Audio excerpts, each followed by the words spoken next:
काल परवा भारतीय जनता पार्टीने उमेदवारीच्या बाबतीत घेतला त्या निर्णयाचे पडसाद आपल्या संपूर्ण प्रभागात ज्या पद्धतीने उमटत आहेत ते आपल्या सर्वांना दिसत आहे। आज आपण सर्व मंडळी अनपेक्षितपणे सगळे या ठिकाणी जमला। गेले 2 दिवस सातत्यानं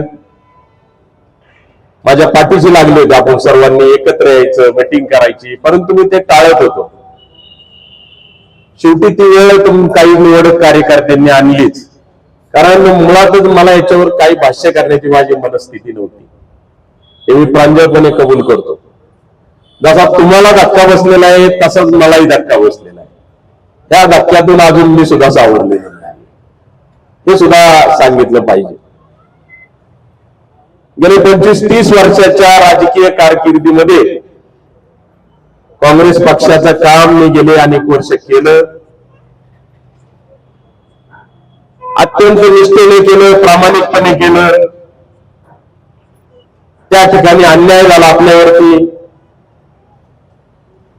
मुळातच पक्षाचं काम करण्याच्या अगोदर आपली ही मानसिकता आहे की पक्ष माध्यम आहे, आपल्याला त्या माध्यमातून जनतेचं काम करायचं, आणि म्हणून कोणता ना कोणता पक्ष निवडला पाहिजे। कारण जनतेची कामं जर करायची असेल, त्याला जर गती द्यायची असेल, आपल्या ज्या मनातल्या कल्पना आहेत त्या कल्पना सत्यात उतरवायच्या असतील तर त्याला सत्तेचं माध्यम आहे। आणि म्हणून आपण राजकीय व्यासपीठावरती जातो, राजकीय पक्षाची निवड करत असतो। गेले काही दिवसांपूर्वी म्हणजे काही वर्षांपूर्वी भारतीय जनता पार्टीचे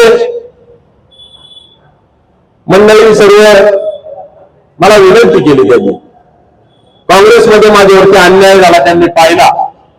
गेले अनेक वर्ष काम करत असताना सातत्याने, प्रामाणिकपणे, निष्ठेने, म्हणून त्यांनी मला विनंती केली। खरं पाहता ही विनंती केली 10-15 वर्षापासून आहे भारतीय जनता पार्टीच्या नेत्यांची।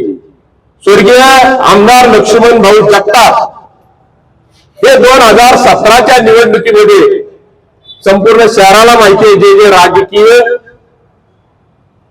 लोक आहेत त्या सर्वांना ही गोष्ट माहिती आहे की माझ्या पाठीशी लागले होते, काही करून तुम्ही भारतीय जनता पार्टीत या, तुम्ही म्हणाल की त्या लोकांना उमेदवारी आम्ही देतो, 6-7 लोकांना, तुम्हाला या शहराचं पहिलं महापौर करतो निवडणूक झाल्या। हे स्वर्गीय आमदार लक्ष्मण भाऊ जगताप यांनी म्हटलं होतं।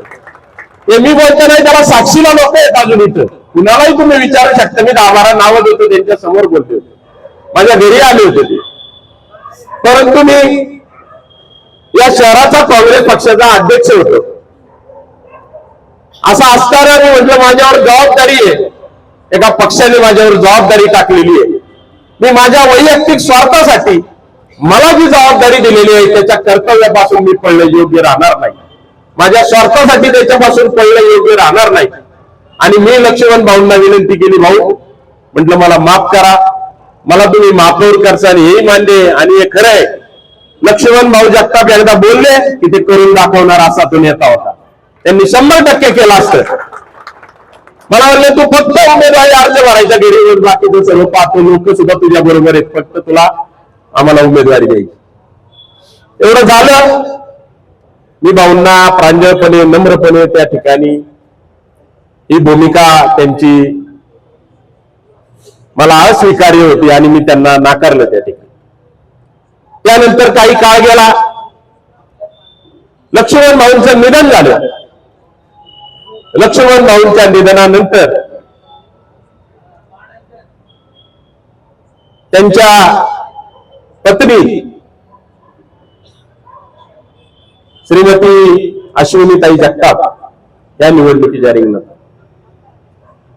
यावेळी आता मी कुणाचं नाव घेणार नाही, ज्यावेळेस वेळ येईल त्यावेळेस निश्चितपणे नाव, ती वेळ अजून आली। मला विनंती केली, आपण भारतीय जनता पार्टीत या, लक्ष्मण भाऊंचं तुमच्यावर एवढं प्रेम होते सर्वांना माहिती, आज ते नाहीये, त्यांच्या रूपानं त्यांचा भाऊ म्हणूनच आम्ही सुद्धा तुमच्याकडे पाहतोय की अशा वेळी तुम्ही एक कुटुंबातले सदस्य आहात, तुम्ही आमच्या बरोबर आलं पाहिजे. त्या भावनिक विनंतीला मान देऊन आणि अनेक इतर सुद्धा नेते मंडळींनी मला विनंती केली आणि मी सुद्धा ठरवलं की भारतीय जनता पार्टी राष्ट्र प्रथम या संकल्पनेने चालतात. त्यामुळे तो विचार चांगला आहे, त्या विचाराच्या माध्यमातून जाऊन एक शिस्तप्रिय पक्ष आहे, कार्यकर्त्यांना न्याय देणारा पक्ष आहे, ही भावना माझ्याही मनात होती त्यावेळेस.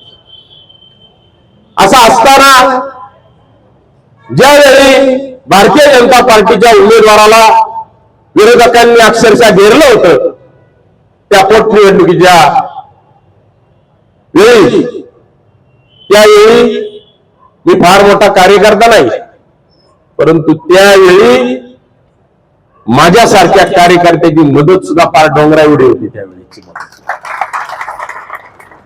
कारण मी म्हणजे मी नाही, मी म्हणजे आपण तुम्ही सर्व आहात माझ्यावर प्रेम करणारे गेले 30 वर्षापासूनचे कार्यकर्त्या, ते सर्व कार्यकर्ते, ते सर्व मतदार आपल्या बरोबरच्या निवडणुकीमध्ये त्यांच्या विजयासाठी झटले आणि तो अटीतटीच्या लढतीमध्ये अश्विनीताई जगतापांचा विजय झाला, हे आपल्या सर्वांना माहिती. त्या अगोदर सुद्धा 2009च्या निवडणुकीमध्ये माझ्यावर विधानसभेला अन्याय झाला होता, मला काँग्रेस पक्षाकडनं उमेदवारी दिली जाणार होती विधानसभेची, हे सुद्धा सर्वांना माहिती आहे. परंतु त्यावेळेस उमेदवारी मिळाली नाही आणि त्यावेळीच्या निवडणुकीमध्ये सुद्धा स्वर्गीय आमदार लक्ष्मणभाऊ जगताप यांना आपण त्या ठिकाणी अटीतटीच्या लढतीमध्ये आज मला हे बोललं पाहिजे, त्यावेळेस त्यांनी विनंती केली आणि आपण त्याच्यामध्ये त्यांच्या पाठीमागे खंबीरपणे उभं राहिलो आणि अत्यंत थोड्या मताधिक्याने लक्ष्मणभाऊ विजयी झाले. हे सुद्धा आठवण या ठिकाणी सांगितले पाहिजे. म्हणजे आपण मी काय सांगतो, जिथं आम्ही शब्द दिला त्या ठिकाणी प्रामाणिकपणे पार तन मन धनाने आम्ही लढत असतो आणि हा इतिहास आहे. त्यानंतर शंकरभाऊंची निवडणूक झाली. शंकरभाऊंच्या निवडणुकीमध्ये सुद्धा आपले सर्व कार्यकर्ते दिवस रात्र ज्यांनी मेहनत केली आणि भारतीय जनता पार्टीचा उमेदवार त्या ठिकाणी आपण विजय केला. शंकरभाऊ असो, अश्विनीताई असो, यांच्या रूपाने आपण भारतीय जनता पार्टीचा उमेदवार या ठिकाणी विजय केलेला आहे, हे मला आवर्जून सांगायचं. कारण ज्या दिवसापासून भारतीय जनता पार्टीमध्ये आपण प्रवेश केला, प्रामाणिकपणे त्या पक्षाचं काम केलं. आपला इतिहासच आहे, आपली परंपरा देते की जिथं जाईल तिथं काम प्रामाणिकपणे करायचं, निष्ठेने करायचं. त्यावेळी आपल्याला शब्द देण्यात आला होता भारतीय जनता पार्टीमध्ये प्रवेश करताना, अनेक शब्द दिले गेले होते, आता मी त्याचा उल्लेख करत नाही या ठिकाणी. त्या शब्दाचं काय झालं हेच फक्त मला विचारायचं. त्या शब्दांचं काय झालं हा प्रश्न आज जनता सर्व विचारते आणि मलाही तो विचारायचा आहे. आपल्याकडे 2 तारीख आहे अजून. सगळीकडे या ठिकाणी वॉर्ड मधला फोन येतोय, सर्व लोक म्हणतात काही झाले तरी निवडणूक लढायची आपल्याला. जनतेमध्ये आक्रोश आहे, कार्यकर्त्यांमध्ये आक्रोश आहे. मी त्यांच्या भावनांचा या ठिकाणी आदर करतो, परंतु असं होत असताना कोणत्याही कार्यकर्त्यावरती या ठिकाणी अन्याय झाला नाही पाहिजे. सचिनसाठी हा गौण मुद्दा आहे, परंतु मी आजपर्यंतच्या माझ्या कार्यकाळामध्ये सर्वसामान्य कार्यकर्त्यांना या ठिकाणी न्याय देण्याचा प्रयत्न केला आणि मलाही तीच अपेक्षा आहे की जो कार्यकर्ता प्रामाणिकपणे काम करतो त्याला पक्षाने ताकद दिली पाहिजे. या मंडळींना आपण संधी देतो. भारतीय जनता पार्टीचा नारा आहे सबका साथ सबका विकास. सबका साथ चाहिए तो सबको भी साथ में लेना चाहिए. सिर्फ कुछ लोगों का हाथ साथ में लेके नहीं चलेगा, फिर सबको साथ में लेना चाहिए. आपण काय अजून पार्टीच्या विरोधात भूमिका घेतलेली नाही, परंतु हा जो आक्रोश आहे जनतेचा, हा आक्रोश पार्टीच्या नेत्यांपर्यंत पोहोचणं अत्यंत गरजेचं आहे. कारण सर्वसामान्यांचा आवाज नेत्यांपर्यंत पोहोचणं गरजेचं आहे. जनता या प्रभागातील विशेष करून त्यांची सर्वांची मागणी आहे की काही करून आपण ही निवडणूक लढली पाहिजे, या वॉर्डच्या विकासासाठी लढली पाहिजे. या वॉर्डमधील अनेक ज्या समस्या आहेत त्या समस्यांसाठी लढली पाहिजे आणि सर्व जनतेला माहिती आहे या ठिकाणी की समस्यांची खरी जाण आपल्याला या ठिकाणी आहे. आपण ती सोडवणूक करू शकतो त्या समस्यांची. असं असताना आपल्याला उमेदवारी नाकारण्यात आली हे सत्य आपल्याला स्वीकारलं पाहिजे. परंतु हे होत असताना आपली पुढील भूमिका काय हे कार्यकर्त्यांचं ऐकणं गरजेचं होतं मला. म्हणून आज आपण या ठिकाणी सर्व जमलोय. आपल्याकडे अजून 2-3 दिवस आहेत निर्णय घ्यायचे. मी सर्व कार्यकर्त्यांचं म्हणणं ऐकून घेतो. आज तुमचंही म्हणणं ऐकून घेतलेलं आहे. त्यामुळे या 2 दिवसामध्ये आपण पूर्ण विचार करू आणि विचार करूनच निर्णय घेऊ. परंतु जोही कोणता निर्णय होईल तो सर्व आपल्या परिसरातील नागरिकांच्या हिताचाच निर्णय होईल हे या ठिकाणी मी सांगतो. अधिक न बोलता आपण सर्वांनी जे मला प्रेम केले 2 दिवसामध्ये दाखवले दिले ते मी कधीही विसरू शकत नाही. आजपर्यंत आपण मला 2002 पासून मी या निवडणुकीच्या राजकारणामध्ये आहे. सातत्यानं जनतेने या ठिकाणी पाठिंबा दिलेला आहे. 2 वेळा 2 नगरसेवक निवडून दिलेले आहेत आपल्या म्हणण्यावरती. 1-2 वेळा आपला पराभव झाला परंतु तो निसटता पराभव झाला. अशा वेळी आपल्या मतांमध्ये कधीही घट झाली नाही हे मला आवर्जून सांगायचं.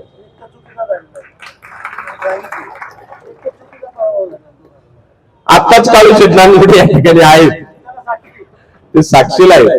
2012च्या निवडणुकीमध्ये जो आपला पराभव झाला त्यांनी या ठिकाणी अत्यंत प्रामाणिकपणे शपथपूर्वक सांगितलं की तो पराभव आपला नव्हता, तो विजय होता आपला. ज्या पद्धतीनं पराभव झाला ते त्या सर्व प्रक्रियेमध्ये होते, त्यांच्या साक्षीने झालाय. आज त्यांनी कबुली दिली म्हणजे आपला अजून एक विजय या ठिकाणी वाढला. जे 2 जागे होते त्याच्यावर अजून असे अन्याय काळू शकले झाले आमच्यावरती. पण आपण चालत राहिलो. आपण कधी कारण आपण निवडणुकीमध्ये विजयासाठी लढत नाही, आपण जनतेच्या कामासाठी. आणि काळू शेटने मोठ्या मनाने मान्य केलं.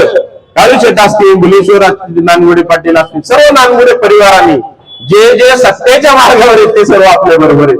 त्यांनी मान्य केलं की सचिन साठेचा पराभव आपल्या हातून चुकीच्या मार्गाने झालेला आहे 2012 साली. ते त्यांना ती चूक उमगली. आज ती सर्व मंडळी आपल्याला मला सांगायला अभिमान वाटतो. माझ्या बरोबर अक्षरशः जीवाला जीव देत आहेत, खांद्याला खांदा लावून या ठिकाणी आज आहेत. काही झालं तरी ते साथ सोडायचे नाही असं म्हणतात. माझी सर्व मंडळी माझ्या बरोबर तर आहेच, माझा परिवार आहे, सगळे आमचे सर्व घरातली मंडळी आहे. परंतु माझा परिवार फक्त साठे परिवार नाही. मी एक राहिले साठे परिवारात मी जन्म नाही तर मला निश्चित अभिमान आहे, निश्चित अभिमान. परंतु ह्या गावातील प्रत्येक नागरिक पण तो साठे असो, इंगवले असो, नानगुडे असो, कामटे असो, जगताप असो, कांबळे असो, कुंभार असो, जो कोणी असेल, मधने असेल, कुणी असेल, मुरकुटे असतील, या ठिकाणी सर्व मंडळी, या सर्व जे नागरिक आहे ते माझं कुटुंब आहे. त्या कुटुंबातला मी एक सदस्य आहे हे मला या ठिकाणी सांगितलं. आणि या कुटुंबाच्या हितासाठी मला लढायचंय, या कुटुंबाच्या हितासाठी मला निवडून यायचंय. याकरता माझा हा प्रयत्न आहे. नाहीतर माझ्या मित्रांनी अभिजितने सांगितलं की मी काही नगरसेवकाचा कॅन्डिडेट नाही, मी कुठलाही असू द्या, पण मला पहिलं मी ज्या गावात जन्मलो त्याच्यासाठीच काम करायचंय. हीच माझं या ठिकाणी तडफड आहे आणि म्हणून मला ही निवडणूक लढायची.